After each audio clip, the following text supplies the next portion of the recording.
그러면 안에 이제 데이터가 이제 제너레이션이 됩니다. 데이터 제너레이션은 보통 센서나 액추에이터, IoT도 센서라고 치면 결국 센서랑 액추에이터에서 데이터들이 이제 막 나옵니다. 그러면 저도 이제 대기업, 중견기업, 중소기업들하고 많이 일을 하다 보면 다 데이터 형태가 뭐 다르고 뭐 데이터도 한 두어 군데서 나오기도 하고 세 군데서 나오기도 하고 막 다 데이터가 막 나옵니다. 그러면 첫 번째 해야 되는 일이 있습니다. 첫 번째 뭐냐면 데이터 레이크. 그러니까 결국 데이터를 이제 한 군데 이제 모아놓은 곳에 데이터를 가지고 오는 트랜스포팅 작업을 합니다. 처음. 그 트랜스포팅 할 때 조금 예를 들면 머지를 하나로 딱 이제 트랜스포팅을 합니다. 처음 작업이 트랜스포팅입니다. 트랜스포팅 하게 되면 그 다음에 이거를 저희가 인공지능 모델링을 하기 위해 전체를 했습니다. 그러면 뭘 해야 되냐면 데이터의 필트레이션을 해야 됩니다. 그 안에는 쓸 수 없는 데이터들이 많이 있습니다. 그 아웃라이어도 있고 데이터 필트레이션 작업을 한번 해야 됩니다. 여러 번 하지 않고 저희는 한 번에 끝내려고 합니다. 그 다음에 데이터 파티셔닝이라는 작업을 해야 됩니다. 파티셔닝 작업을 하는 이유는 데이터 하나 한 파일에 여러 케이스의 실험들이 여러 케이스가 같이 하나의 파일로 붙어 있어요. 그리고 그 안에는 실험이 되지 않거나 작동이 되지 않는 상태의 데이터들이고 되거나 되지 않거나 또는 조건이 다르거나 하는 것들이 하나의 파일 안에 잔뜩 다 들어있어요. 이게 모든 기업들하고 같이 해보면 항상 벌어지는 일입니다. 그래서 파티셔닝이라는 작업을 하게 됩니다. 데이터 전체를. 그러면 파티셔닝을 하려면 이제 다 자르게 되죠. 다 자르고 난 다음에 그다음에 뭘 하냐면 결국 또 하나의 파일로 그 유용한 것들을 모아야 됩니다. 데이터 퓨저닝을 해야 됩니다. 데이터 퓨저닝을 해야 되는 작업을 해야 됩니다. 제가 이거 잡이라고 명명하는 이유는 저희 실험실에서는 이걸 잡 1, 잡 2, 잡 3, 잡 4라고 해가지고 이 잡 하나를 자동화하거나 인공지능이 하게 하거나 둘 중에 하나를 하게 해서 이 잡을 하나씩 수행을 하게 되면 저절로 너 데이터로부터 데이터 레이크를 거쳐서 잡을 하나하나 거치면서 이게 자율 또는 자동으로 인공지능 모델링을 할 수 있는 단계로 가게 됩니다. 그 다음에 이제 제일 중요한 건데 제조에 대해서는 이제 무슨 중요한 이슈가 있냐면 도메인 날리지가 꼭 필요합니다. 도메인 날리지가 꼭 필요한 이유가 뭐냐면 어떤 제품의 어떤 딱 계측한 그 계측값을 딱 보면 이 계측할 때의 프로세스의 시간이 다릅니다. 예를 들면 얘가 이렇게 나왔을 때는 프로세스 A, B, C, D를 거쳐서 이 제품이 나왔는데 A라는 프로세스를 할 때 시점은 어제 그저께고 이거는 오늘이고 이거는 3시간 전이고 이거는 1시간 전인데 요거 계측하는 거는 지금 방금이란 말입니다. 그러면 사실 얘는 이 전 데이터들이 싱크로나이제이션 돼서 정보가 가야 됩니다. 그래서 그 도메인 날리지를 모르면 이게 언제적 데이터인지 모르고 그냥 지금 데이터하고 A 프로세스에서 올라온 시간이랑 다 하면 이게 하나도 안 맞습니다. 그래서 잡 중에 또 중요한 잡이 싱크로나이제이션 잡입니다. 싱크로나이제이션 잡이 하나 필요하고요. 그 다음에 스탠다리제이션 잡이 또 하나 필요합니다. 스탠다리제이션 잡이 이제 들어가는 이유는 이게 너무나 다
실시간으로 피지컬 트윈을 제어할 수 있고 피지컬 트윈에서 디지털 트윈으로 데이터가 넘어올 수 있게 되는 부분이에요.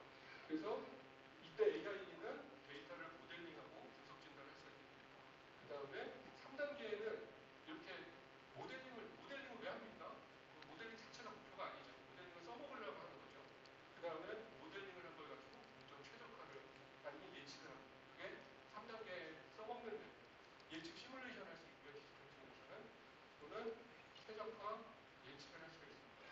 그리고 그때도 인공지능의 역할을 하게 되고요. 4단계 레벨부터가 이제 자율 의사결정을 하고 완전 자율화되는 레벨인데 이제 이렇게 좀 준비가 되면 이제 자율화를 할 수가 있는 이제 그런 것을 이제 하나둘씩 키워드들이 이제 눈에 보이기 시작합니다.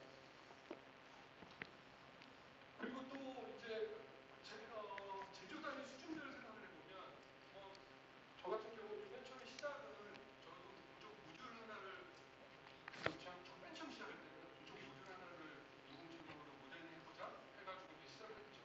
2차전지 쪽에서 2차전지 예를 들어 롤트롤 코팅 장비가 있다 그러면 장비 보면 그 장비 하나 안에 모듈이 여러 개가 있어요. 롤트롤 내 비석 모듈이 있는 거는 코팅 모듈이 있고 건조로 모듈이 있고 그럼 그거 다 인공지능으로 하면 모델링이 다 다릅니다. 그래서 롤트롤 모듈 다음에 공정 모듈 수준에서 우리가 모델링을 할 수 있고 그게 합쳐진 장비 레벨에서 할 수 있고 그다음에 제조 라인 레벨로 이제 확장이 되면 이제 여러 장비와 그 안에 AMR이라든지 로봇이 포함된 제조 라인 레벨이 있고 거기서 더 큰 이제 공장 레벨의 모델링을 해야 되는 일이 이제 이런 부분들을 전략적으로 잘 해서 해야 되겠죠. 제가 그래서 이제부터 좀 제가 어떻게 구현했는지 어디까지 구현했는지 좀 보여드리도록 하겠습니다.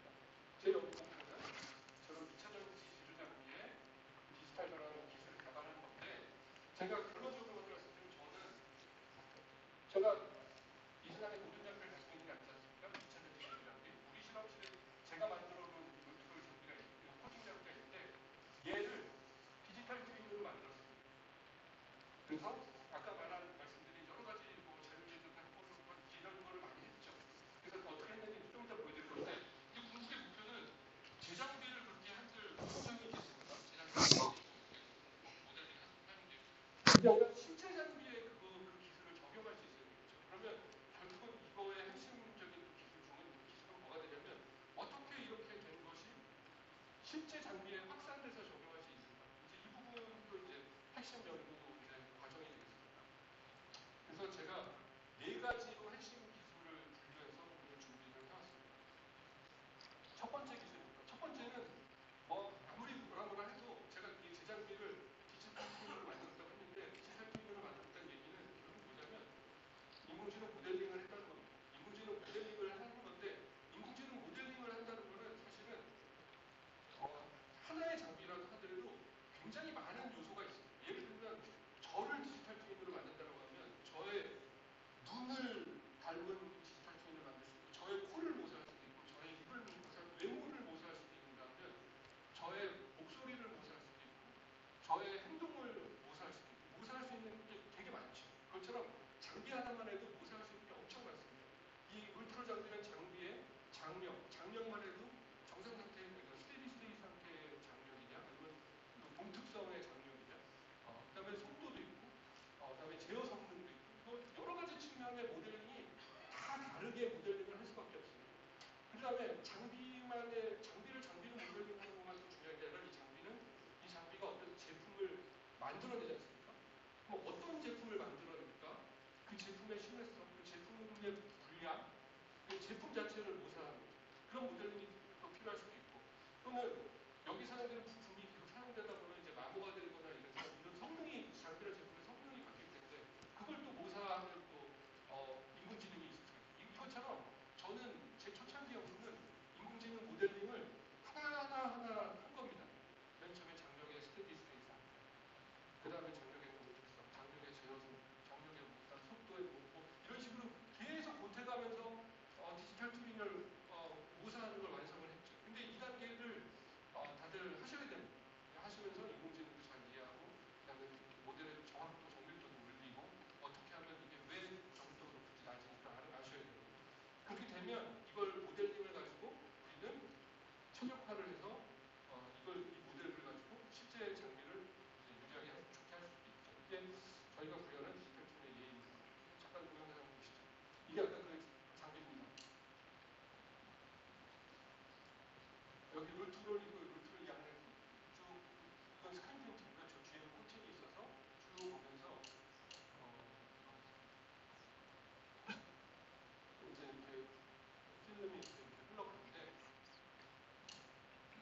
지금 AI 버튼을 눌렀는데 지금 뭐냐면 여기 입력하는 창에 입력을 하게 되면 그다음에 실제 장비 오퍼레이팅 된 것처럼 이제 장비가 오퍼레이팅이 되면서 이 값이 나오는데 지금 좀 전에 장력값하고 12월값하고 이 속도값은 뭐냐면 AI가 모델링을 통해서 제너레이션한 값입니다. 그러니까 실제 장비의 값이 아니라 AI 모델이 탑재됐다는 걸 말씀드리는 겁니다. 지금 이렇게 속도도 그렇고 이렇게 지금 나오고 있죠. 이처럼 저희 플랫폼을 제가 만들어 놓고 인공지능이 여러 가지 측면에 해당하는 것들이 이제 모델이 될 수 있다라는 사례를 보여드리고요. 그 다음에 아까 말씀드린 것처럼 인공지능 모델링은 모델링 자체로는 의미가 없죠. 사용하려고 그러는 거죠. 저희는 이 인공지능을 뭘 했냐면 제어 성능을 모델링했습니다. 그래서 제어 개인 값들이 몇이 돼야 최적인지를 지금 인공지능 모델링 만들어갖고 그것을 사용해서 그레디언 옵티미제이션으로 최적의 값을 지금 찾아내고 있는 겁니다. 그래서 보면 이 가운데쯤 어쩌리가 지금 제일 제어 성능이 좋다는 걸 이제 인공지능 모델이 찾아낸 이유입니다. 다음 사례는 뭐냐면 저희도 처음에는 인공지능 모델링을 저희가 했죠. 저희가 했다는 거는 인공지능 모델 뭘 쓸까도 저희가 결정하고 하이퍼 파라미터라는 그 안에 결정해야 되는 파라미터들 세팅도 저희가 해가지고 이제 막 정확도 정밀도 따져가면서 저희가 했죠. 근데 요즘에는 이제 저희가 하지 않고 인공지능이 모델링 파라미터를 세팅합니다. 그래서 예를 들어서 딥러닝이다 그러면 레이어 개수 몇 개만 했지, 그 다음에 노드 있으면 노드 개수 몇 개만 했지, 그럼 어떻게 커넥션 했지에 대해서 스스로 인공지능이 찾아가서 인공지능 모델을 완성합니다. 그래서 그렇게 하는 사례를 좀 보여드리는 거고요. 두 번째 핵심 기술은 이제 최적화 말고 이제 예지 보정 기술을 말씀을 드리겠습니다. 예지 보정 기술이 이제 이상 감지를 하는 기술이죠.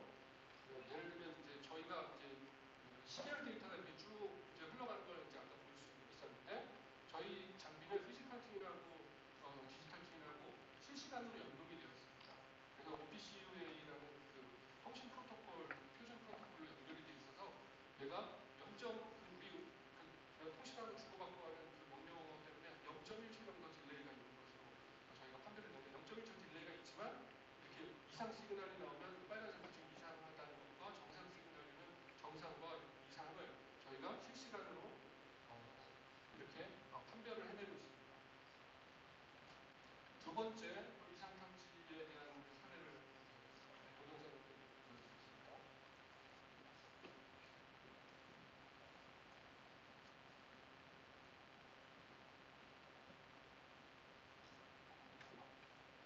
아까는 장비의 성능을 모델링한 사례를 보여드렸는데 이번에는 장비의 성능을 모델링하는 게 아니라 이 장비가 만들어낼 제품을 모사하는 모델링을 보여드렸습니다. 사실 여기 스크린 틴팅이 있다고 했는데 인공지능으로 왼쪽 부분은 레지스트레이션의 정밀도랑 정확도를 인공지능으로 지금 모델링하는 디지털 팅이 되어 있고요. 이 오른쪽 이 부분입니다. 여기 보면 실제 인쇄되는 사진과 오른쪽에 이게 어떻게 인쇄될지를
장비마다 다 다른 거 다 이렇게 그리고 하고 있을 거냐.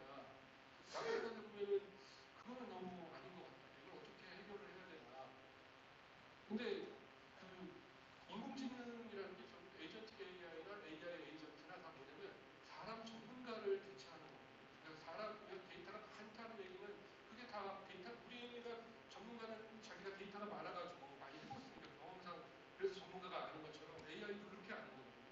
그래서 이게 어떻게 되나를 제가 메커니즘을 이제 AI처럼 생각을 해보니까 그러니까 전문가처럼 생각하니까 전문가도 자기가 전문가라고 해가지고 이 장비 딱 가면 가자마자 그날 한 번에 세팅 딱 합니까? 한 번에 세팅 못하죠. 전문가가 어떻게 하냐면 자기가 다른 장비를 가지고 많은 경험이 있다 하더라도 그 장비를 돌려봐야지 알죠. 자기 전문가가 세팅할 때 보면 돌려보죠. 실험도 그래도 자기가 전문가니까 뭐 이것저것 실험을 엄청나게 많이 하는 게 아니라 최소한의 실험, 비전문가보다는 적은 수의 실험으로 그러니까 이렇게 좀 몇 번 실험을 해보면 아 그래 이렇게 실험하면 하고 나서 자 이렇게 세팅하면 됩니다. 이게 전문가죠. AI도 그거 이상 하기가 어렵습니다. 요즘 AI도 뭐냐면 어떤 AI가 모듈이 있다고 그 AI 모듈이 뭘 하는 거냐면 얘는 이미 학습이 돼서 전문가죠. 근데 얘도 한 번에 띡 그냥 다른 걸 그냥 띡 적용할 수 있는 게 아니라 얘도 기본적으로 거기 가가지고 얘도 실험을 해야 되는 거예요. 몇 번. 이 AI도. 그래가지고 근데 그 AI도 실험을 할 때 이게 전문가라면 최소한의 실험을 하겠죠. 최단기간에 필요한 거. 그래야 이걸 적용할 수 있다는 거예요. 그래서 저희도 그 방법을 찾아내서 그걸 해결하자. 예를 들면 그걸 저희는 셀프 서바이드 티칭하고 트랜스퍼 러닝 기술인데 팩토라이제이션하고 이제 요런 방법으로 적용을 해서 요거를 이제 했습니다. 근데 이걸 하기 전에 저희 잠깐 또 말씀드리면 저희 장비는 어떻게 되어 있냐면 말씀드린 것처럼 중간에 서버가 한 대가 있고요. 이거는 공장 우리 실험실에 있고 여기 저희 사무실에 있습니다. 디지털 팀은 중간에 서버를 놓고 서버로 서로 연결이 되어 있습니다. 서버로 서로 연결이 되어 있는데 이거는 통신을 오피스 UA 통신 프로토콜로 하고 이더넷으로 연결되어 있죠. 이 피지컬 트위는 얘한테 데이터를 올려보내 줄 수 있고요. 얘는 피지컬 트윈한테 어떻게 해라. 너 지금 뭐 음식하라 어떻게 오퍼레이션 해라라는 거를 명령을 해줄 수 있게 실시간으로 이렇게 해놓을 수 있도록 피지컬 트윈하고 디지털 트윈을 연동해서 구현을 해놨습니다. 그러고 나서 이제 뭘 했냐면 우리 디지털 트윈이 명령을 합니다. 너 이번에는 요 실험을 해, 이번에는 저 실험을 해, 이번에는 이 실험을 해라고 디지털 트윈이 명령을 할 수 있게 하드웨어를 만들어놨으니까 명령을 하면 그거에 따라서 얘가 실험을 해서 이제 줍니다. 이게 지금 그 예인데요. 뭐냐면 예를 들면 우리가 제어 성능의 제어에서 PGA IGA인을 튜닝하기 위해서 PGA IGA인을 내가 세팅을 이제 AI 에이전트가 전부가 PGA IGA인을 세팅하러 간 거예요. 상상을 해보면. 그러려면 실험을 해야 되지 않습니까?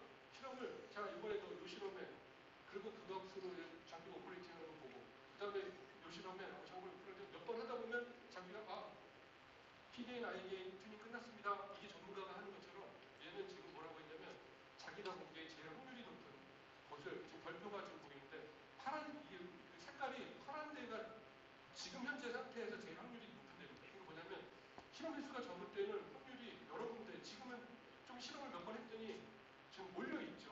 파란색이. 그래서 계속 한 쪽만 계속 지금 실험을 좀 하고 있는데 이걸 다시 처음 페이지를 좀 돌려보면 맨 처음에는 이제 확률이 이제 여러 군데 막 별표가 막 뛰어다니면서 막 실험 명령을 하죠. 실험 명령을 하면서 얘가 그러다 보면 이제 하다 보면 이제 이렇게 모이게 됩니다. 저희가 이제 이거를 할 때 사실은 알고리즘이 저희가 연구했던 알고리즘이 좀 미안해 좀 복잡한 알고리즘이 있습니다. 뭐냐면 맨 처음에는 조금 맨 땅에 헤딩하면 어디부터 실험을 해야 되지 하는 게 있기 때문에 저희가 좀 바운더리를 지정해주는 그런 AI 알고리즘을 첫 단계 들어갑니다. 두 번째는 좀 이렇게 찾아보긴 하는데 찾아보는 알고리즘 중에 좀 집중적으로 찾아보다가도 로컬 미니멈에 빠지지 말라고 좀 이렇게 좀 다른 데도 좀 이렇게 왔다 갔다 하는 알고리즘을 좀 씁니다. 그래서 왔다 갔다 좀 합니다. 이렇게 지금 노란 거좀 여기 갔었죠. 계속 집중적으로 여기 몰려서만 하지 않고 왔다 갔다 하다가 그 단계가 끝나면 로컬 미니멈에 빠지더라도 거기만 집중적으로 탐구해서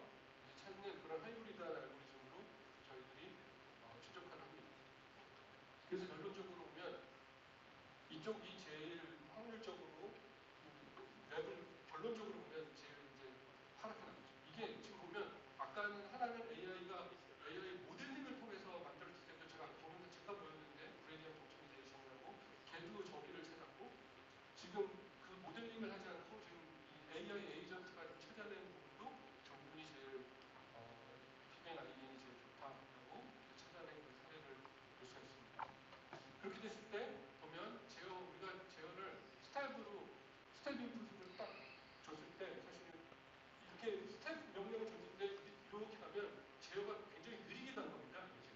그런가 하면 스텝을 줬는데 이렇게 슉 이렇게 해서 이거 오버슛이 생긴 거죠. 이거 너무 빨리 해가지고 안 좋은 거고 최종적으로 이 AI가 찾아낸 거는 깍두기처럼 딱 올라가서 딱 이렇게 직각으로 하는 이런 것을 스스로 찾아낸 것을 볼 수가 있습니다. 제어를 굉장히 잘했죠. 근데 이거를 지금 실행하고 있는 동영상을 좀 보여드리겠습니다. 저희 이제 디지털 트윈이 피지컬 트윈한테 명령을 주면서 실험을 하는 게 지금 10배속으로 빨리 되는 건데 이 부분이 바로 그 부분입니다. 지가 스스로 지금 피뱅 아이디를 바꿔가면서 이게 한 번 실험이 끝난 거고 아래 마치고 또 그럼 그 다음 한 번 실험을 명령하고 기존의 데이터를 계속 받아가면서 이제 이렇게 하나씩 하는 겁니다. 이렇게 인공지능 AI가 제어를 하면서 파라미터를 최적으로 찾아내는 것들을 할 수 있습니다. 이제 이런 알고리즘이 사실은 뭐에도 적용되냐면 AI 내가 데이터를 지금 어떤 거를 데이터를 받을래? 라고 하는 부분에 사용될 수도 있고 다양한 곳에 많이 사용될 수 있습니다. 그래서 사실은 좀 제가 빨리 얘기를 시간이 빨리 갈 수 있으니까 보시죠.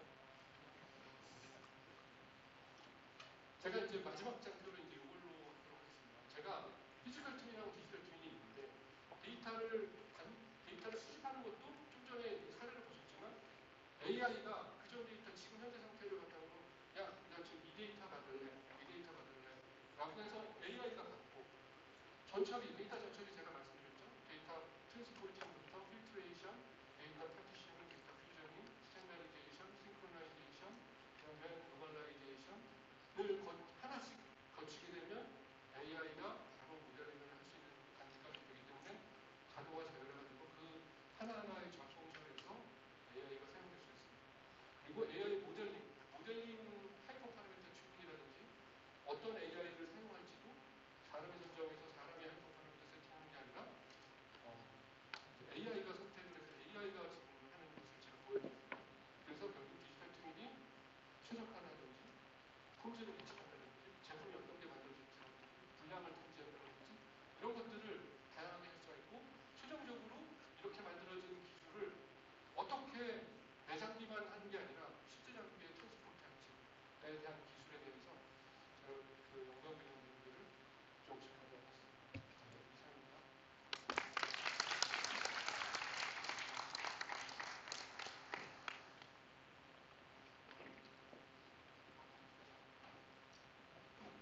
네, 질문 받아주실 분 있어서 질문 주시면 질문. 저희가 A 세션과 C 세션이 시간을 맞춰야 되는 관계로 아직 시간이 몇 분 남아 있는데요. 이렇게 좋은 강연도 함께 했는데 여러분들 지금 Q&A를 진행하실 시간이 몇 분 남아 있습니다.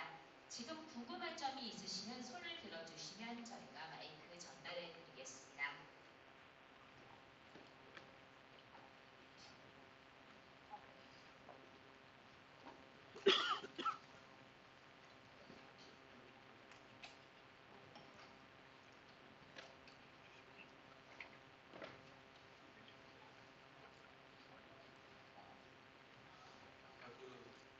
모델을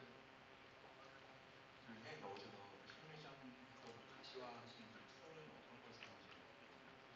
사실 이게 되게 중요한 질문이신데요. 이쪽 일은 혼자 할 수 있는 일, 다른 많은 이제 강사분들도 좋은 말씀 알려주셨는데 혼자 할 수 있는 일이 아닙니다. 굉장히 산업체랑 실제 일을 보면 산업체 엔지니어링이라는 일을 하고 이거 만들 때에도 AI 전문가 따로 있고 3D로 구현하는 엔지니어 따로 있고 그 다음에 기존 거기서 하드웨어 시스템 붙이고 데이터 뽑아오고 하는 그거 하는 사람 따로 있고 그걸 총괄 지휘해야 되는 사람 따로 있고 기계공학 전공인데 그거 할 때마다 제일 어렵던 점은 사실은 세일대는 기계공학 전문가들이 대부분이에요. 제일 많아요. 대부분이 제일 많아요. 근데 세 글자를 된 그놈을 약자. 세 글자 약자는 너무 어려워가지고 서로 설명하기에도 어렵고 그래서 세 글자 약자들은 주로 안 쓰고 우리끼리는 어쨌든 얘기를 하는데 근데 거기 다 그거 쓰시는 전문가분들한테 제가 이런 말씀드려가지고 죄송하긴 한데 어쨌든 그 사람들하고 콤비네이션을 해서 다 일을 할 수 있어야 되고 그걸 하기에는 또 뭐가 있으면 총괄 오케스트레이팅을 할 수 있는 그 한 명이 되게 중요해요. 왜냐하면 다 이해하고 다 조정해서 이런 당신이 맡아야 되고 이쪽 일은 아니다. 뭐 해서 이쪽 나는 못하겠다 그러면 해야 되고 이런 조율하는 부분이 다 필요한데요. 지금 아까 질문은 3D로 이렇게 움직이는 동작은 누가 했느냐라고 뭘로 했느냐라고 그러면 언리얼 엔진으로 한 겁니다. 근데 아까 저희 방금 전에도 말씀드렸지만 3D로 구현을 하고 멋있게 했다가 중요한 것은 사실은 그건 아니고요. 이 안에 이렇게 연결을 해놓고 이렇게 다양한 일들을 이렇게 하는지 이런 것들이 제일 중요합니다.